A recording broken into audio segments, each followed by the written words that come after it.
Again, good morning and welcome back to the finale of our series, The Rest of God, that we've spent the last 5 weeks in. The importance of restoring our soul by restoring Sabbath and that ancient rhythm that God designed and built into us when He created us.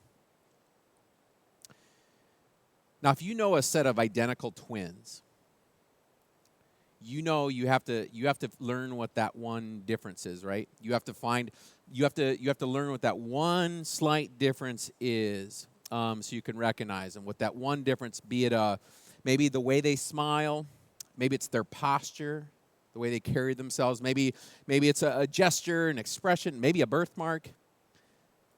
But once you spot that slight variation that helps you tell them apart, then it's very important to pay attention to that, isn't it?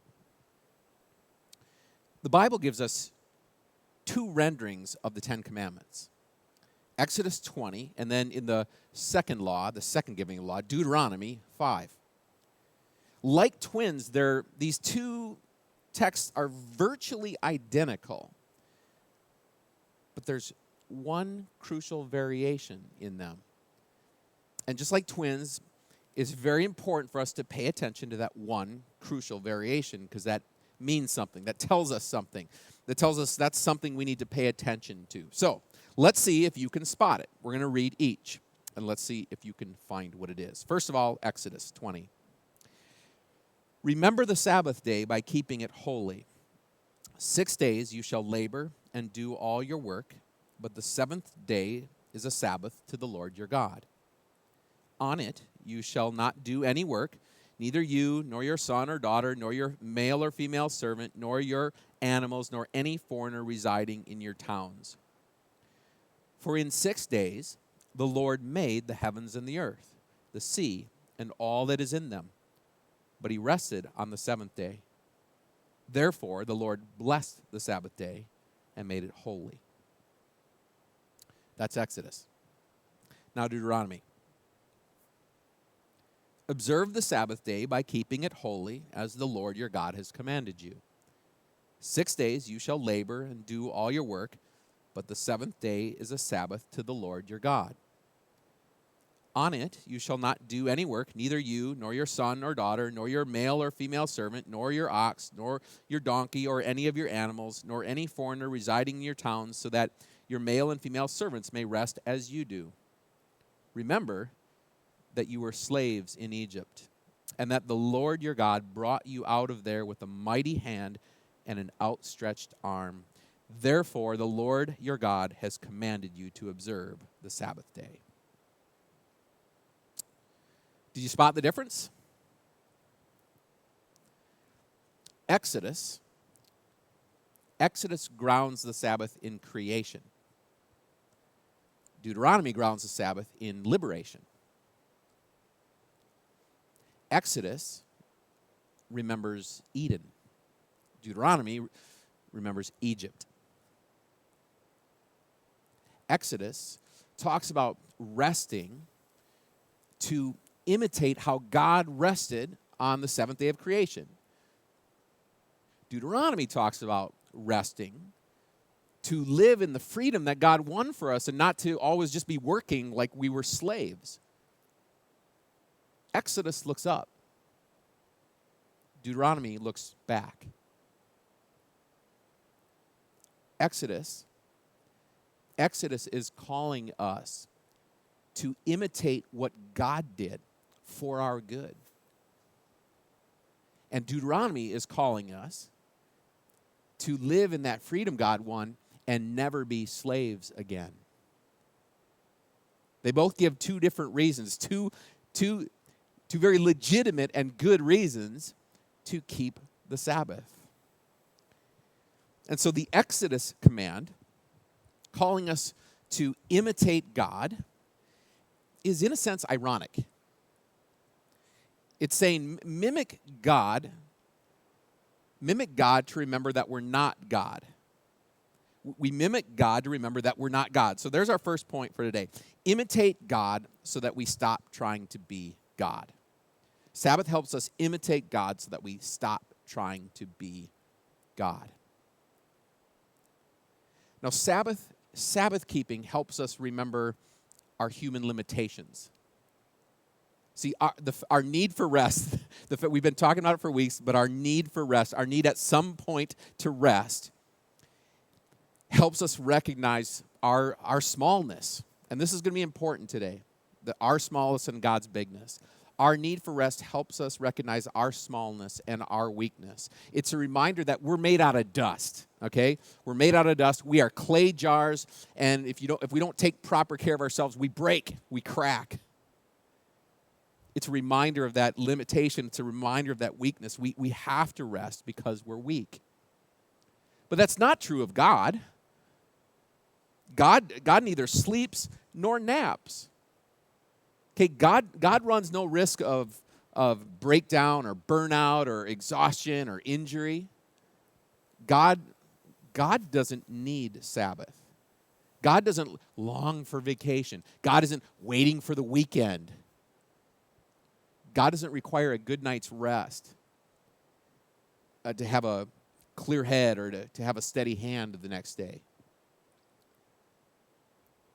God is complete without rest. We aren't. We need rest. In fact, everything God has made needs rest. Everything in creation needs rest. The animals need rest. The ground needs rest. Trees, the bears, the birds, the bees, everything needs rest, especially us. We especially need rest because unlike the animals and the ground and the trees and the birds and the bears and the bees, we are the ones who think that we can outrun our limits. They don't try outrunning their limits. We try outrunning our limits. We think we're the exceptions. We think we're the only ones for whom to be more busy will equal to be more productive. And so since we figured out how to build skyscrapers and spaceships and smartphones and energy drinks, we think that we can somehow also figure out a way to get around our God-imposed need for stillness and rest. But we can't. We can't. Our need for rest doesn't just disappear by medication or by technology or by discipline or by cleverness or by sheer willfulness. It always comes around. It always comes back to take its due. We need rest. And our rest reminds us of those limitations, that we're small, that God is big, that we're the ones He created, and that we have those weaknesses that we need rest to build back up from. And so God, who created us, God who knows our need for rest, and who also knows our foolishness, took the lead for us. God lovingly set the example. Like a parent who coaxes a cranky toddler to lie down for an afternoon nap by lying down next to her. God woos us to rest by resting. It's not that He needed rest. He was doing it to show us our need for rest. God woos us to rest by resting. God tells us that we need to rest because He rested. He was showing us. He was demonstrating for us, like a parent lying down with their child to show that child, you need to rest. God was showing us our need for rest by resting on the Sabbath day. And so He holds that example out. He gives us that reason for rest. Because I rested, you need to rest. And so God commands us to imitate Him so we can rediscover that we're not Him and that we need Him. God commands us to imitate Him so we rediscover that we're not Him and we need Him. Sabbath is a return to Eden. That's Exodus. But Sabbath is also a refusal to return to Egypt. That's going to be Deuteronomy. Deuteronomy gives us a different reason for keeping Sabbath. Here's the reason in Deuteronomy. Remember that you were once slaves in Egypt. And I delivered you from that. God powerfully, lovingly delivered you from that. Remember that. You were once slaves. You could not rest, okay, as slaves. You weren't allowed to rest. You had no choice in the matter. The choice was made for you. And that choice was reinforced with rods and whips, just in case you missed the point. You worked, period. Rest was for other people, like Pharaoh. In fact, he couldn't rest if you didn't work.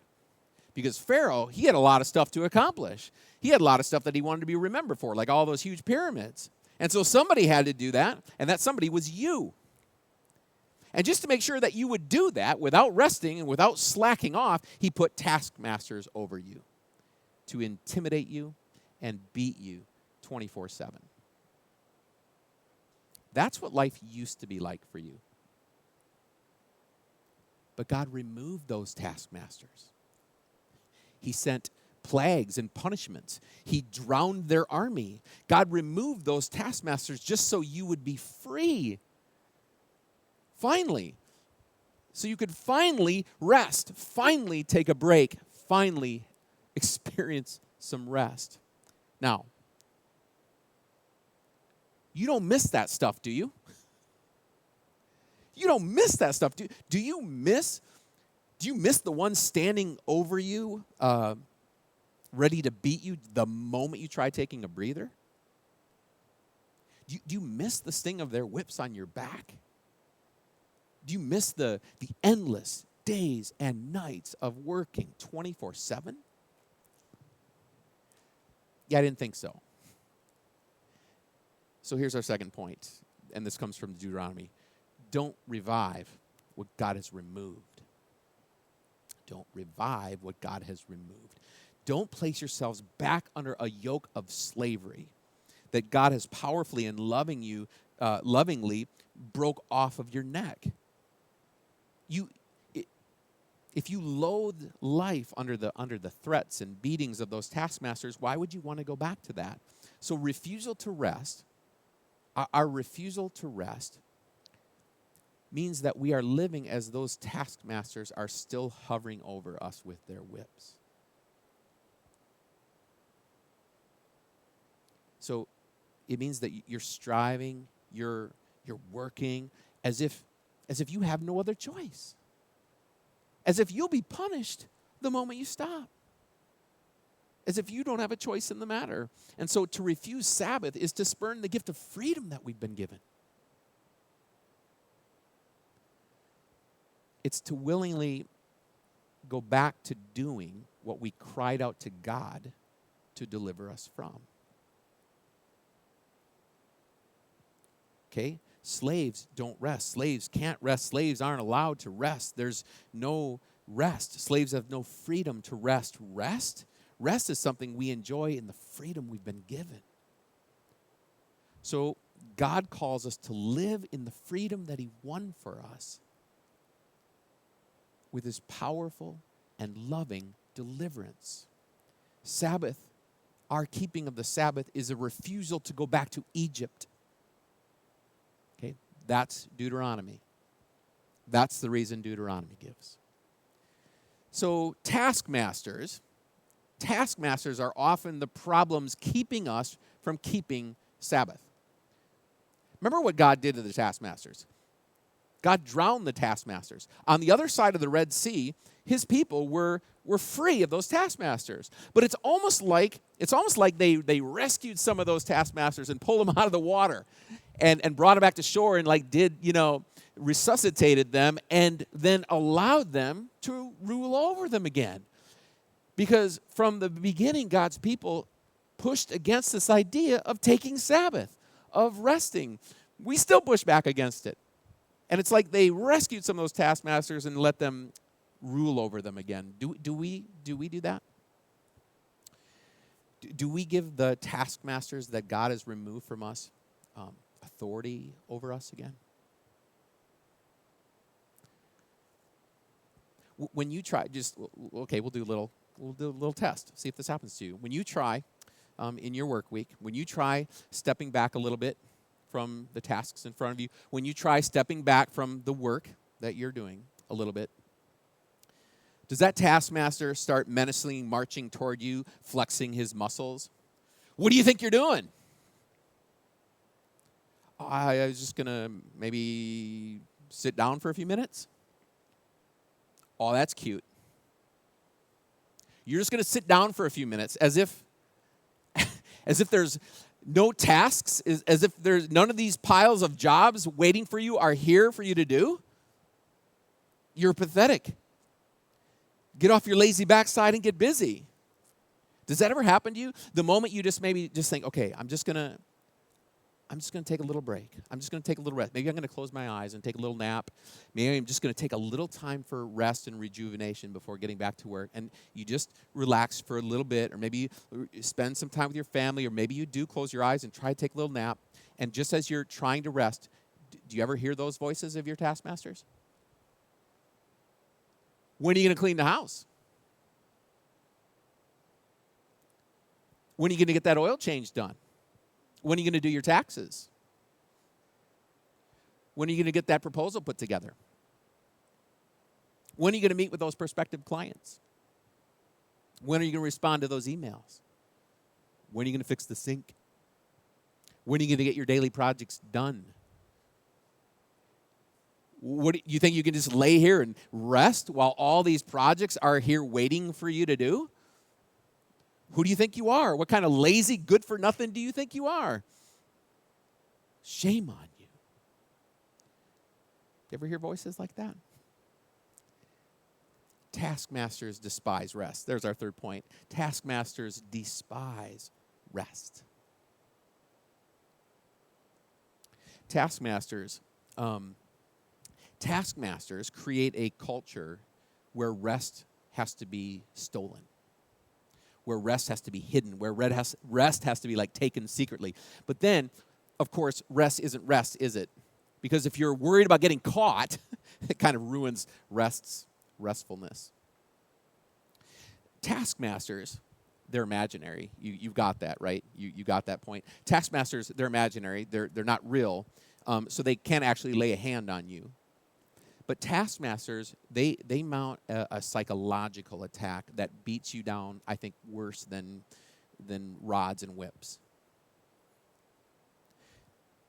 Taskmasters psychologically beat us down. They beat down our souls.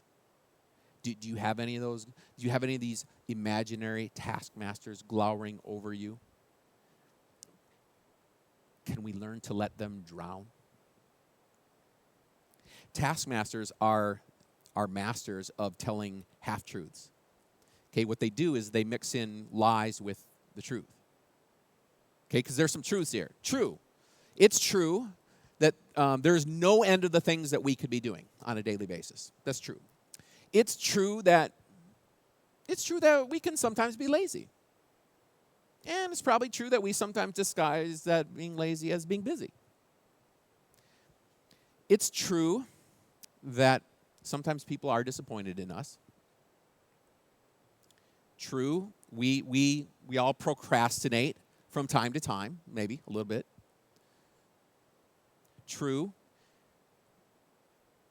we don't always finish everything we start as good as we maybe could.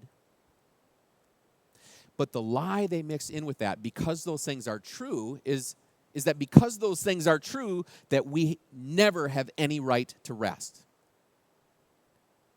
I'm not saying that we've earned the right for anything, but you see, our loving God who loves us, he knows and cares about what we need, and what we need is rest. The lie that the taskmasters want us to believe is that we can never rest, ever rest, until we have completely finished every project, every task, everything we have to do, and finished it better than we're doing it. That's the lie they want us to believe, that we cannot rest until all of our work is done. But the truth is that your work is never done. And it will never be done exactly perfectly, will it? So the rest of God is a gift. That's our next point. The rest of God is a gift. The rest of God that he gladly offers us so that we can discover all about God that we're missing, all about God that we're missing in the humdrum of our busy lives. The rest of God isn't a reward or a bonus. It's a gift. It's grace. It's a reminder that we are human beings not human doings. We get to be. We're human beings. The rest of God is a stop work order right in the middle of all of our work that we haven't done and haven't done perfectly. The Sabbath is not the break you get at the end when all of your projects are all done and finished, which is what I want to make of it all the time. The rest of God, the Sabbath is not that break you get when everything is done and accomplished and done perfectly. It's the rest that we take right in the middle of it all, without any apology and without any guilt. For no better reason than God told us we could.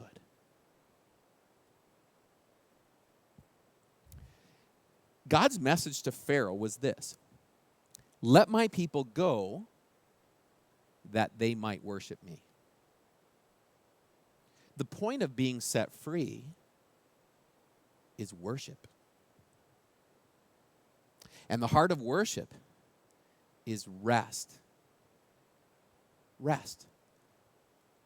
A stopping from all work and worry and striving and scheming and fleeing, to stand amazed and thankful before God and all that God has done for us and all the rest that God has given us through His Son Jesus.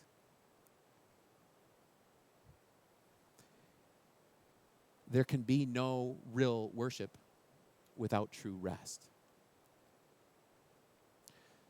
So we have to remove the taskmasters. Okay? Even long after Pharaoh's army was gone, people have refused to rest as though those taskmasters are still there. And we too often live as though those taskmasters are still hovering over us and glowering over us. So how do we remove them since they're bigger than us?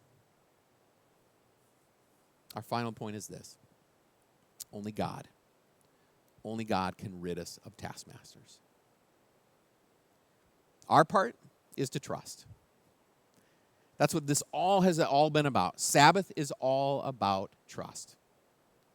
Sabbath is about turning over to God everything. Okay? Money, work, status, reputation, plans, all of it. Sabbath is turning over to God everything that we might be tempted to hold tightly in our own hands. Sabbath shows us that we can't do that all on our own, that we need rest and we need to let God take care of it. So Sabbath is a letting go, one day out of 7, of all the parts of our identity and our abilities that we might be tempted to find our security in, and to remember, one day out of 7, to remember that we are His children. To remember that we aren't our defender. We aren't our deliverer. He is. He's our defender. He is our deliverer.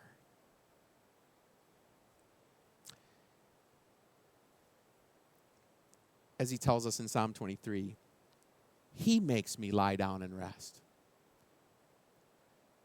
He makes us lie down and rest so we can learn that it's His rod and staff that comforts us. Not that scares us. It's His rod and staff that comforts us. He watches over us so we can rest. He watches over us. He's our shepherd. He has provided rest for us by sending Jesus to give us true rest, by making all things right between us and God. We live in a world that challenges that every day, that makes us think of every different thing that drives us through fear and work and how we got to do it all, but He takes care of us. He watches over us. He has given us rest. He has given us the best news in the world. He is our shepherd that watches over and takes care of every one of our needs. You don't. I don't. He is the one doing all of this for us. You get to rest. He's big, we're small. You get to rest. G.K. Chesterton told a parable about a young boy who's given a choice to be tiny or gigantic. Of course, he chose to be gigantic. And so he became gigantic, so gigantic that his head was up in the clouds, and he waded out into the Atlantic Ocean like it was a pond. And he scooped up blue whales in his hand and played with them like they were tadpoles. He could go from one end of the continent to the other with a few gigantic steps. And he kicked over a whole mountain range with his foot like it was an anthill, just because he could. And then he plucked a California redwood and used it as a toothpick. And when he got tired, he stretched out and laid down from the Dakotas to Ohio, and he plunked one arm in Nebraska and the other in Canada. It was awesome. For about a day. And then he got bored. And in his boredom, this gigantic boy sat there daydreaming about what if he had made the other choice? The choice to be tiny. Because then just his backyard would have been like the whole Amazon rainforest. He could have had adventures in there that he never would have been bored. His pet hamster would have been larger than a woolly mammoth and created adventure. He could have ridden on butterflies. He could have skied down the slopes of an ice cream pail. Life would have been so much more interesting had he chosen smallness. Sabbath is here to remind us of our smallness and God's bigness. Life is so much better when we're small and he's big. And as we go through life and strive, and we sometimes think we're big and we want to be gigantic, so we need this regular reminder of our smallness and his bigness and his love and his grace and his rest that he gives us. So you don't have to be big enough to kill your taskmasters. You just need to be able to trust in the God who's big enough to remove them. And then allow yourself to just come to know the rest of God. The rest that he gives us in Jesus, in the peace we have with him forever, and all the rest of his blessings and his beauty and his gifts that he has filled this world with for you and me to enjoy. The rest of God. We pray. Lord, thank you for the rest you've given today to us. Thank you for the rest you promised us in Jesus. And thank you for all the rest of the things that you so lovingly and carefully and wisely planned out for us. Forgive us for the times we just run so ragged and pay you no attention. How silly, how foolish to think we're big and we can know all that there is to know. But help us remember we're small, and just find the joy and the comfort and the rest of trusting in you, the God who is big. Let us in that find the answer to everything we need in life here. Give us a regular dose of your rest. A weekly, daily, regular dose. Help us never to forget the importance of keeping that Sabbath, of observing that rest, and giving time to just listen to you and spend time with you. In Jesus' name we pray. Amen.